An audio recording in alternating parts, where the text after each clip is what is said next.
if you were in a room and somebody started making jokes about George Floyd, about the way he died, about a knee on a neck, about a man begging for his life on a street in Minneapolis while the whole world watched, and you had the power to stop it, not maybe, not possibly, actually had the power, had the authority, had the title, had the final say on what stayed in and what got cut, would you stop it?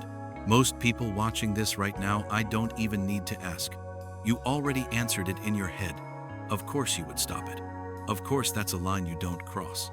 Of course you use whatever power you have to make sure that moment never makes it to air. Kevin Hart had that power. Kevin Hart had that authority.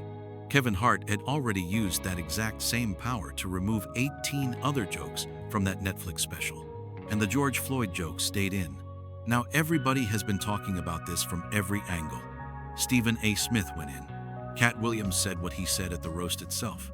The internet has been going back and forth for weeks, but the voice that just cut through all of it, the one that hit different from everybody else, came from someone who actually knows this industry from the inside. Someone who has been in Hollywood long enough to know exactly how these decisions get made. Someone who sat down and broke this whole situation down in a way that is impossible to argue with. Omar Gooding just explained exactly why Kevin Hart could have stopped those jokes and exactly How did why you he feel didn't. personally Stay about with me. that Kevin Hart roast and the backlash it got? Kevin Hart won. Okay, I'll answer. Let me just give you my honest reaction before I get into, because I've heard a lot of stuff online and people going back and forth and so forth and so on. First of all, I'm a comic, I'm a comedian. That's what I do. This, how I live my life. I love to laugh. I've done sitcoms. Now I do stand-up comedy. I went to a comedy club. I went to the Improv and they was out front roasting each other. And I walked by and one of the dudes was like, "Hey bro, we out here roasting each other. Is it all right if I get you? Is it cool? Is it cool?" And I was always like, "You gotta ask." No, some people have thick skin. Some people can take it, some can't. You say something crazy to me, it's coming back at you. That's fine. But watching the roast, I knew what I was getting into. You know what I mean? The people that have a problem with it, I think they were just expecting comedy, and as it went overboard, and it did go overboard, I think they crossed several lines. We could talk about racism. Now, Omar Gooding is not somebody who just stumbled into this conversation. This is a man who has been in Hollywood since the early 90s, who has seen the industry from multiple angles as an actor, as a comedian, as somebody who came up in the era when certain lines were understood without anybody having to say them out loud. And when he sat down and they asked him about the Kevin Hart roast, he didn't dodge it. He didn't give a PR answer. He didn't do the thing where celebrities talk for 5 minutes without actually saying anything. He said it straight. They crossed several lines. 3 words. No hedging. No, well, it's a roast, so you have to expect. No comedy is subjective. They crossed lines. Full stop. And what makes that significant is the source. Because Omar Gooding is not somebody who has beef with Kevin Hart. He's not Cat Williams. He's not Stephen A. Smith. He doesn't have a personal stake in tearing Kevin Hart down. He's just a man who watched that roast and called it exactly what it was. We could talk about how the fact that they was talking about this woman's husband that killed himself. I was like, damn. Every time they said that shit, I was just like, it wasn't funny to me, but it was like, damn. Sometimes we respond and we laugh. Sometimes we go, ooh, shit, you serious? And it was a whole lot of that. We know what time it was. It was Netflix. We know they was paying everybody. That they had the whole teleprompter and all that up there. They was reading everything. Now, before we even get to George Floyd, Omar brings up Cheryl Underwood. And this moment matters because it sets up exactly how far this roast went. For those who don't know, Cheryl Underwood's ex-husband took his own life. That is not a rumor. That is documented. That is a real person's real tragedy. And at Kevin Hart's roast, comedians made that man's suicide the punchline of a joke. While Cheryl Underwood was sitting right there in the room, Omar's reaction says everything. Damn. Just damn. Not haha, that was crazy. Not wow, they really went there. Just damn. The kind of damn that means I watched something happen that should not have happened, and I cannot believe nobody stopped it. And here's the thing about that reaction. Omar Gooding is a comedian. He has been doing comedy his entire career. He understands roast culture. He understands that roasts are supposed to be uncomfortable. He knows the rules. And he still said damn, which means what happened at that roast wasn't edgy comedy. It wasn't boundary pushing for the sake of art. It was people taking real human pain and using it as entertainment. And somebody with the power to stop it made a choice to let it air. The George Floyd, and I was like, it offended me because of how directly connected I am as a black man with the George Floyd incident, just of the injustice of it, just of the inhumanity of it, just in the you put your neck, your knee on his neck, and this is human to human. You let him die under your knee. I don't want to hear about what he was doing before, what he did, the drugs, the blah, blah, blah, asphyxia. I don't give a shit. Human to human, that shit, he could have been white and it would have been awful as still. It wouldn't have hit as hard because being black and I'm like, God damn, we still getting treated like this? So when he made the joke about, and he just threw it in there, I didn't have time to process it enough to be upset. Now here is where Omar Gooding stops being diplomatic and gets personal. Because when they get to the George Floyd jokes, something shifts in how he's talking. You can hear it. The tone changes. This is not Omar the comedian giving his industry take anymore. This is Omar the black man telling you what it felt like to sit there and watch that happen. It offended me because of how directly connected I am as a black man with the George Floyd incident. Just the injustice of it. Just the humanity of it. You put your knee on his neck and you let him die. Read that again. He's not talking about comedy anymore. He's talking about a man who died. A real man on a real street, whose last moments were filmed and watched by the entire world, whose death sparked protests in every major city in America, whose name became a reference point for everything wrong with how black people get treated in this country. And somebody turned that into a punchline. At Kevin Hart's roast, with Kevin Hart sitting in the chair, and Kevin Hart, the executive producer, let it stay in. At the time that it happened, over the course of watching the entire roast, it happened like it just fell in line with everything. It still put me in the red because I'm black. And we talk about the N-word and white people, why can't I say it? Why would you want to say it? There's no other word that you can say about any other race. You can talk about Jews if you want, that's fine, I'm not gonna go there. But that can just, one word that'll make you think of 400 years of raping, pillaging, hanging, killing babies. But the worst shit you could possibly do to a motherfucker for 400 years and ha ha. That's how it feels when you say the N-word to people maybe 40 and up. I'll just put it that way. The younger generation, I'm trying to count myself as with them. They kind of take it and have a little more fun with it. We tried to desensitize it by using it with each other and on each other. And there's different meanings and ways you can say it and so forth and so on. But the George Floyd, it just hit different, man. And I was shocked. I was a little shocked because after watching the whole thing, I was just like, they didn't went there. I remember when Cheryl got up there, she was like, you almost said the N-word, we would have burnt this bitch down. And I was like, it didn't seem that offensive. But the George Floyd shit just hit a little different. It definitely did, I gotta say.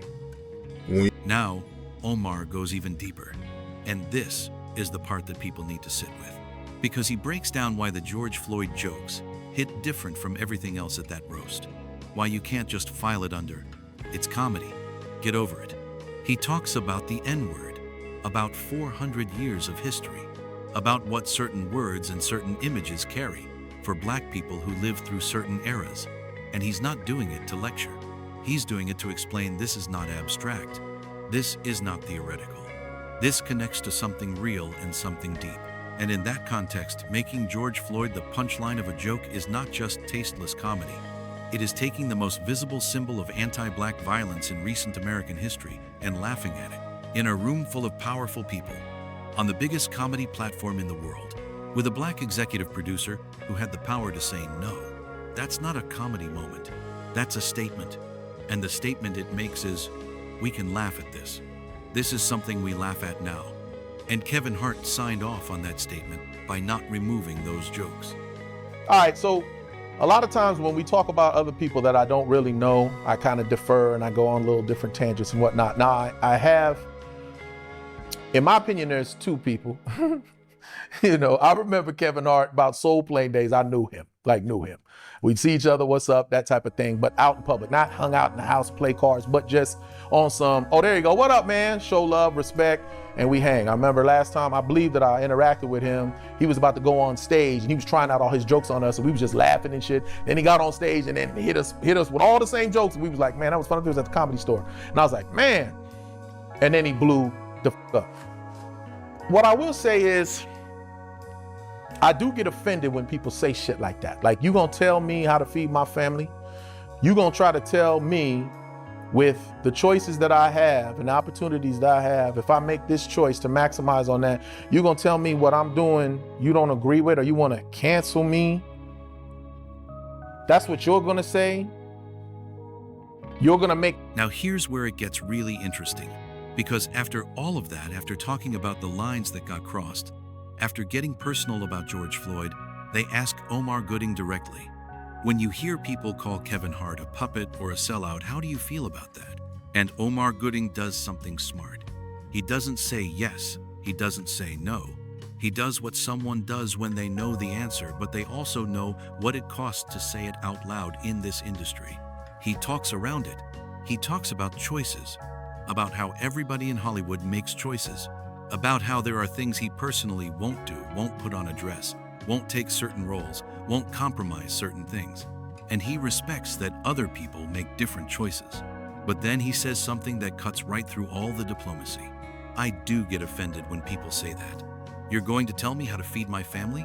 You're going to tell me the choices I have are wrong? Now, on the surface, that sounds like a defense of Kevin Hart, like Omar is pushing back on the sellout label. But read it more carefully. Omar is not saying Kevin Hart isn't a sellout. Omar is saying, who are we to judge the choices people make when we don't know what options they had on the table? That is a very different thing. Because there's a version of that statement that defends Kevin Hart. And there's a version that quietly acknowledges, yeah, Kevin made choices that other people wouldn't make. And those choices have consequences. Omar knows which version he's giving. And so do we. Now, let's connect this to what we already know. Because Omar Gooding sat here and talked about Kevin Hart's power at that roast, about how Netflix approved everything, about how the teleprompters were there, about how this was a production. And what Omar is describing without knowing Stephen A. Smith was about to drop the receipts is exactly the environment where Kevin Hart had total control. Stephen A. Smith confirmed it. Kevin Hart personally approved 18 jokes for removal from that Netflix special. So when Omar says they had teleprompters, it was a production. Netflix approved everything. What he's actually describing is a system where every single thing that happened was a choice, not live chaos, not unpredictable as your chaos, not unpredictable TV. A deliberate, produced, approved, executive-produced choice. The George Floyd jokes were not an accident. They were not something that slipped through in the chaos of live television. They were reviewed. They were seen. They were considered. And Kevin Hart chose to leave them in, while removing jokes that might upset Donald Trump's wife. Let that comparison sit with you for a second. A man who built his entire brand on being the funny black guy from Philadelphia, who sold out arenas in Philly, in Atlanta, in Houston, in every city where black people came out in masses to support him. That man decided when he had the list in front of him that Melania Trump needed more protection than George Floyd's legacy. Not because he had to, because he chose to. Like in general, somebody who, I think they do compromise their beliefs. I think that they would throw their own family and their own friends under the bus and just for the money, you know. I love Snoop, and I'm not saying he's in this category, but I see the struggle. You gotta watch what you say when you just throw shit out there. Like, I'm talking all this shit and all of a sudden I get the phone call, $4 billion to stand next to Trump. Oh shit, 4 billion? God damn. Am I gonna be naked? No. Is he gonna have clothes on? Okay, I'll stand by him, but I'm not gonna put on the fucking MAGA hat. Why? Because I don't believe in it. That doesn't make sense to me. Make America great again? When the was it great? And great for who? Like, you know what I mean? But no, you got to buy the Kool-Aid, you got to wear the hat. Well, then I got to pass, bro. Because I can't get behind that completely. I make decisions based on, again, what makes sense first and foremost to me, some people are impulsive. I don't do, you see, I'm having an interview and I'll still go, nope, not gonna say that. Like, you know what I mean? That's thinking before you speak, and you also gotta think before you act, you know what I mean? And I think if more people did that, there'd be a lot more people here, people would be more happy. If you wanna laugh, go to a comedy show. But don't go to a comedy show because you're upset. You know, I wouldn't see a horror film and then criticize everybody in it and saying, oh God, that was too scary and it was demonic and what the, well, don't watch it then. You know what I'm saying? So a sellout is a person that just has no morals, no beliefs. They don't care. They change. They believed one thing, or they were raised a certain way. The money hit and they said, you could have even more if you did it. And they said, yes, I'll do it. And people say, damn, I didn't know him. I knew him. He would have never done that. Now all of a sudden he's doing that. The shit you said you wouldn't never fucking do. Well, you know, so I don't want to say his name again, but it's tough. Now this is the part of Omar Gooding's interview that everybody needs to hear, because he stops dancing around the subject and just defines it. What is a sellout? And Omar gives you the most honest, most clear, most undeniable definition you're going to hear from anyone inside this industry. A sellout is somebody who compromises their beliefs, who would throw their own family and their own friends under the bus just for the money. And then he brings up Snoop Dogg, not to destroy Snoop. He even says, I love Snoop. But he uses Snoop as the example that everybody can see clearly because it already happened in public. Snoop Dogg, who spent decades being the voice of Black LA, who built his entire identity on being authentically, unapologetically black, and then got a phone call. $4 billion. Stand next to Trump. And Omar doesn't even fully go in on Snoop. He just says, I see the struggle. I understand the temptation. $4 billion is $4 billion. But then he says the thing that separates the people who take that call from the people who don't. You got to buy the Kool-Aid. You got to wear the hat. I can't get behind that completely. That's the line. That's where the sellout happens. Not when you take the money, when you put on the hat, when you endorse the thing you know is wrong, when you use your platform, the platform your community built for you, to validate the people who work against that same community. Now apply that framework to Kevin Hart and the George Floyd jokes. Kevin Hart didn't just leave those jokes in. Kevin Hart used his platform, his Netflix special, his executive producer credit, his brand to greenlight the mockery of black pain, and simultaneously remove the jokes that would have caused problems with the current administration. If that's not the hat, what is? When you get put on camera saying something, and then to the contrary, oh, guess what? You said you never do that, and here you go. And you know, for me, it's at this age, I'll be 50 this year. If I was to ever be one, it would have happened by now. I had plenty of time, plenty of opportunities. And again, I just want to make this clear. When I say you always have a choice. You always hear, yeah, you always have a choice. Sometimes you don't. No, you always have a fucking choice. When you get the material and you're just auditioning, you have a choice. Because you get the whole script, they can't spring nothing on you. Oh, surprise, now you're kissing the dude. No. Where the fuck was that written? We just wrote it in. Okay, well then sue me, goodbye. And then Omar Gooding says the line that ties everything together. You always have a choice. Not sometimes, not usually, always. He's talking about Hollywood, about the industry, about all the stories people tell about being trapped, being pressured, having no options. And he's saying that's not true. You always had a choice. You knew what the right thing was. You just chose something else. And when you hear that in the context of Kevin Hart and those 18 removed jokes, it becomes impossible to give Kevin Hart the benefit of the doubt anymore.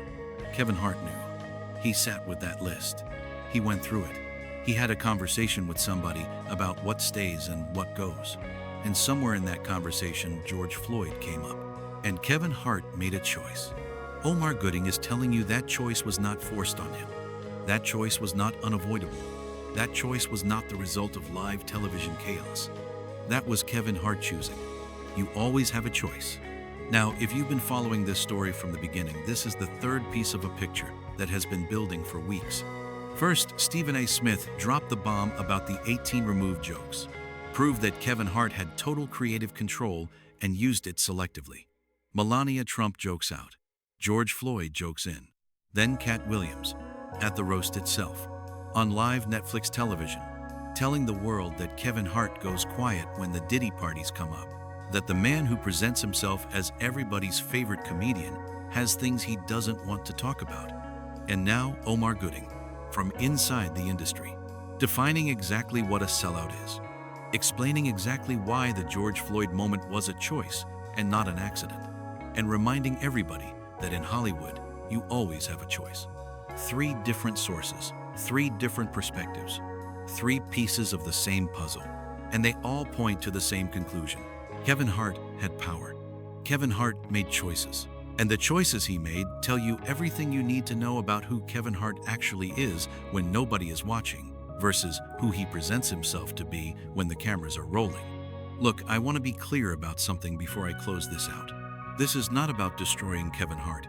This is not about canceling him. This is not about pretending he hasn't done things that matter or built something real. This is about accountability. Because Kevin Hart has spent years positioning himself as more than just a comedian. He's done speeches. He's done interviews about resilience and community and coming from nothing. He's been held up as an example of what Black excellence looks like in Hollywood.